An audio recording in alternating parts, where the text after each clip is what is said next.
Salut à tous, j'espère que vous allez bien. En tout cas, moi, ça va bien par la grâce de Dieu. Aujourd'hui, on va traiter un sujet qui est très important pour nous les chrétiens et ça concerne la prière.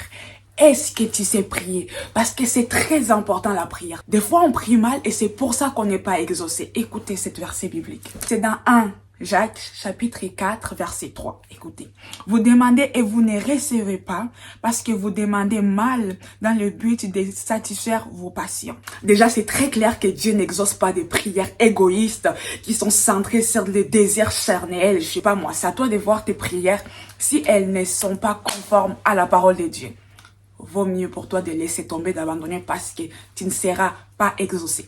Maintenant, ça arrive qu'il y a certaines personnes qui prient selon la volonté de Dieu, mais ne sont pas exaucées faute de connaissances. Et si tu te retrouves dans cette situation, cette vidéo est faite pour toi. Je vais te donner 4 éléments clés que j'ai puisés dans la parole de Dieu qui vont vraiment t'aider à bien prier pour être exaucé et garder cette relation intime, rentrer dans la profondeur de la parole de Dieu, de la présence de Dieu. Donc, écoute bien jusqu'à la fin. Surtout, le 4e, partage, abonne-toi, partage aux gens que tu sais que c'est très important pour eux. La première chose à faire, c'est de commencer tout simplement, décider de commencer à prier. Eh bien oui, c'est ça le base. Parce que tu ne peux pas dire que j'ai envie d'avoir une vie de prière si tu n'as pas commencé. Rentre dans la présence de Dieu. On ne te demande pas d'être une personne sainte, la personne qui est le plus sainte pour commencer à prier. Non, parce que certaines personnes se disent, oui, j'ai beaucoup de péchés, je dois arrêter ça et ça pour commencer à prier. Si tu continues à réfléchir comme ça, tu ne commenceras jamais à prier. Il faut commencer à prier. Même si c'est compliqué au début, tu ne sais pas quoi dire, commence quand même. Commence à dire des mots simples. Commence à parler à Dieu. Montre-lui les choses qui vont et qui ne vont pas dans ta vie. Qu'est-ce qui t'empêche de prier? Dieu ne va pas te juger. Jésus-Christ, tout ce qu'il attend de toi, que tu te mets devant sa présence et commencer à l'exposer les choses. Dis-toi, avant d'aller quelque part ou à l'école, au travail, réveille-toi 5 minutes en avant, commence à prier. Deuxième élément, approfondir tes prières, que ça soit un peu plus clair, que ça soit un peu plus profond. Et c'est pour ça que les disciples de Jésus-Christ avaient demandé à Jésus-Christ comment prier. Parce qu'en fait, la prière de Jésus-Christ était profonde. Jésus-Christ pouvait prier des heures et des heures. Et c'est pour ça qu'il les avait donné la prière de notre Père. Alors je vais vous expliquer vite fait les étapes pour que vous puissiez comprendre et après je vous montrerai l'état d'esprit auquel vous devez avoir quand vous priez. Dans le Notre Père qui est aux cieux, tu reconnais que le Dieu qui est au-dessus de tout, le Dieu qui est infini, le Dieu qui est tout puissant, c'est lui qui a créé les cieux et la terre et notre Père, le Père de tous ceux qui croient en lui. Et dans que ton nom soit sanctifié, là tu commences à adorer Dieu, tu honores son nom, tu le respectes, tu l'élèves, tu le glorifies pour sa puissance, pour sa gloire, pour son autorité, pour sa sainteté. Là, tu commences à adorer, tu commences à élever le nom de l'Éternel, tu peux le louer et tout. Et quand tu dis que ton règne vienne, ça veut dire que tu acceptes que son règne vienne dans ta vie à travers son amour et sa justice. Et c'est là où tu te dis, tu te donnes à Dieu. Tu acceptes que ce soit Dieu qui règne dans ta vie. Que ta volonté soit faite sur la terre comme au ciel. Tu décides que la volonté de Dieu soit faite dans ta vie. Tu décides de respecter et d'agir selon ce que Dieu t'a dit de faire. Et c'est à toi en fait de rajouter des paroles pour remplir ta prière. Et d'en donner-nous aujourd'hui notre pain de ces jours. Tu commences à exposer tes requêtes. Tu demandes à Dieu ce dont tu as besoin. Ce dont tu as besoin, que ça soit spirituellement, que ça soit physique, que ça soit mentalement, émotionnellement. Après, c'est pardonnez-nous nos offenses comme nous avons pardonné à ceux qui nous ont offensés. Tu demandes pardon à tout ce que tu as fait. C'est à toi de commencer à développer tout ce que tu as fait et sois sûr que toi aussi tu as déjà pardonné à ceux qui t'ont offensé. Et ne nous induis pas dans la tentation. Là, tu demandes à Dieu de t'épargner toute tentation auquel tu ne pourras pas résister et même des épreuves lourdes qui peuvent faire en sorte que tu t'éloignes de la volonté de Dieu. Et pour terminer, c'est délivre-nous du mal quand c'est à toi qu'appartient la gloire, le règne. C'est à toi de dire à Dieu de combattre à ta place, qu'il te délivre de toutes ces tentations, de toutes ces choses que l'ennemi a mis en ton chemin, ainsi de suite. C'est à toi vraiment d'approfondir. C'est pour ça que je te dis que quand tu as cette structure-là, tu peux prier tellement longtemps.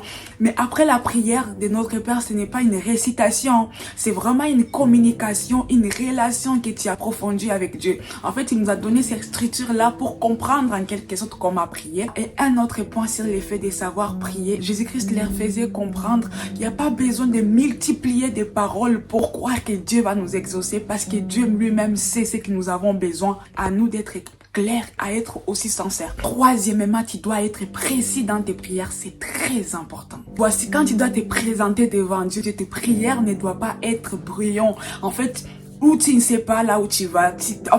Tu pries comme ça, tes pensées sont comme ça, ils partent dans tous les sens, et pas concentré. Mais certes, la parole de Dieu nous dit que des fois on ne sait pas quoi dire, et c'est le Saint-Esprit qui nous dit quoi dire. En fait, il nous dit quoi prier et tout, mais des fois nous avons l'intelligence. Comment tu veux que Dieu t'aide si même toi tu ne fais pas d'effort, pour exprimer?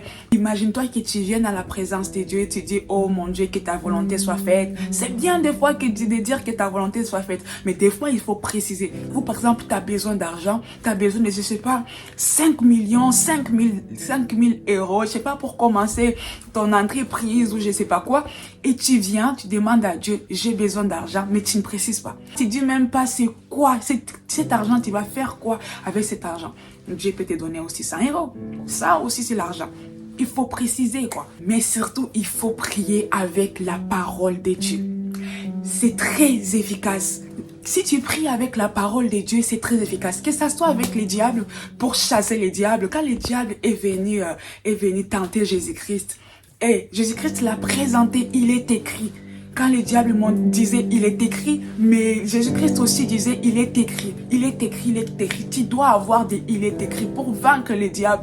Dieu nous a donné ce pouvoir de marcher sur les serpents et les scorpions. Tu dois venir avec ce pouvoir pour chasser l'ennemi. Quand tu pries devant Dieu, tu dois lui dire: ta parole dit ça, dit ça, dit ça.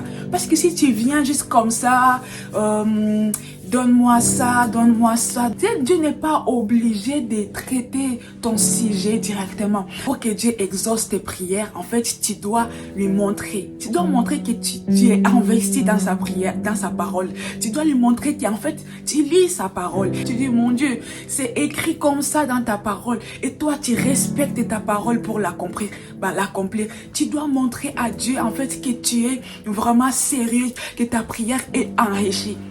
Et là, Dieu va agir. Quatrième élément, cet élément est très important dans ta vie de prière pour avancer, pour croître, vraiment pour maintenir ce rythme de prière. Tu dois programmer ta vie de prière, tu dois avoir un emploi du temps spirituel. Quelle est la place que tu donnes à Dieu dans ta vie? Tu dois montrer à Dieu qu'il a de l'importance dans ta vie. Parce qu'en fait, si tu ne donnes pas du temps à Dieu, comment tu veux que lui aussi te donne son temps? Oui, il peut te donner son temps, mais il sera pas investi totalement, parce qu'en fait c'est donnant-donnant. Des fois avec Dieu c'est donnant-donnant. Tu fais des choses pour lui et lui fait des choses pour toi. Parce qu'on aura toujours des priorités. Il faut faire des compromis. Il y a certaines choses que tu dois abandonner pour toucher le cœur de Dieu. Où tu te dis: mon Dieu, je te donne un rendez-vous à telle heure précise. Parce que tu ne peux pas dire que tu n'as pas de temps. On a toujours le temps. Tu vois ces genres de films là qui t'aiment, des séries que tu devais regarder à 4 à 5 heures. Eh bien, tu dois lever 1 heure, regarde 3 heures. Donne à Dieu l'écran. Prie, lis la parole. Parce que plus tu es dans la présence de Dieu, plus des choses changent. Il y a certaines choses que tu vas arrêter de faire automatiquement. Le Saint-Esprit va commencer à te dire: ça je ne veux pas, ça je ne veux pas. Et ça va être simple. Les choses qui étaient difficiles pour toi de faire, ça va être simple. En fait, le Saint-Esprit te dira: non, je ne suis pas à l'aise dans ces genres d'endroits. Ne viens pas, ne pars plus dans ces genres d'endroits. Je ne veux pas que tu dises ces genres de choses. Tu ne peux pas sortir des mots bienveillants et des mots malveillants. Tu vas commencer à avoir des changements dans ta vie. Tu vas voir que si tu n'es pas dans la présence de Dieu, si tu fais un à 2 jours, si tu ne pries pas pendant 2 jours, tu te sens en fait, il y a quelque chose qui te manque. Tu dois avoir ce désir, cette soif en fait. Et c'est quand ta vie chrétienne va commencer à changer. Parce que tu sais, il y a certains esprits dans nos vies, il y a certaines choses qu'on peut commander, dire toi tu sors, et ils vont sortir. Mais il y a d'autres choses fortes en fait, qu'on ne peut pas contrôler si on n'a pas la puissance. Même si on prie de notre force, si on ne gêne pas ou si on n'a pas ce rythme de prière, ça va être compliqué pour nous. Et Et surtout quand tu as obtenu cette vie de prière, conserve-la. Conserve-la pour que l'ennemi ne te le vole pas. Parce qu'il sait plus tu pries, plus tu es puissant, plus tu as cette armure spirituelle et il a peur après. Alors conserve-la. Si tu as déjà cette vie de prière-là, conserve-la. Je m'arrête là et je prie que Dieu t'aide vraiment à avancer dans ta vie de prière et te donner cette capacité de pouvoir prier et rentrer dans sa présence. Donc voilà, que Dieu te bénisse et à très bientôt. N'hésite pas à le partager aux autres.